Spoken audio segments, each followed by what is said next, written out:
দেখুন, সবাইকে খুব দুঃখের সঙ্গে একটা কথা জানাচ্ছি।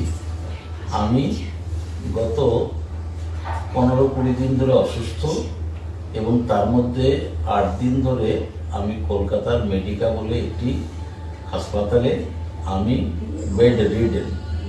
আমার হার্ট সংক্রান্ত কিছু সমস্যার চিকিৎসার জন্য এখানে আমি অপারেশন হয়েছি। অপারেশন হয়ে কালকে আমাকে জেনারেল কেবিনে দেওয়া হয়েছে আইসিইউ থেকে। এর মাঝখানে শুনলাম সন্দেশখালীর কোনো একজন তৃণমূলের অঞ্চল সভাপতি অজিত মাইতিকে কেউ বা কারা তাড়া করেছিল। সেইটা খবর প্রচার করতে গিয়ে কেউ আমার ছবি তার পাশে বসিয়ে দিয়েছে। প্রথম কথা, আমি সন্দেশখালী জীবনে দেখিনি এখনো পর্যন্ত, যাওয়া দূরের কথা। দ্বিতীয় কথা, আমি কোনো অঞ্চল সভাপতি নই, আমি একজন অখণ্ড জেলার তৃণমূলের সভাপতি ছিলাম।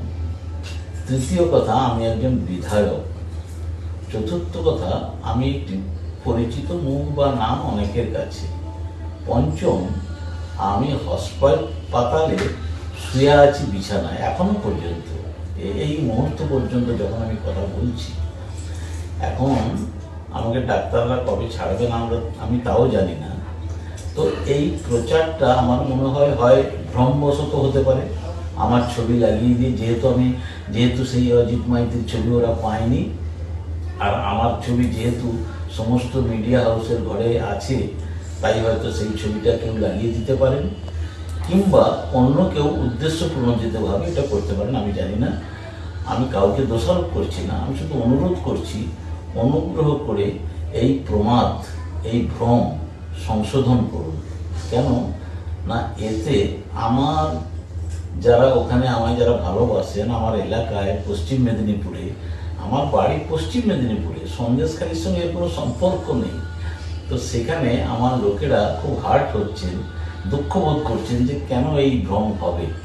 তাই অন্তত পশ্চিম মেদিনীপুর জেলার তৃণমূল সমর্থক কর্মীদের জন্য আপনারা এই প্রমাদ সংশোধন করুন।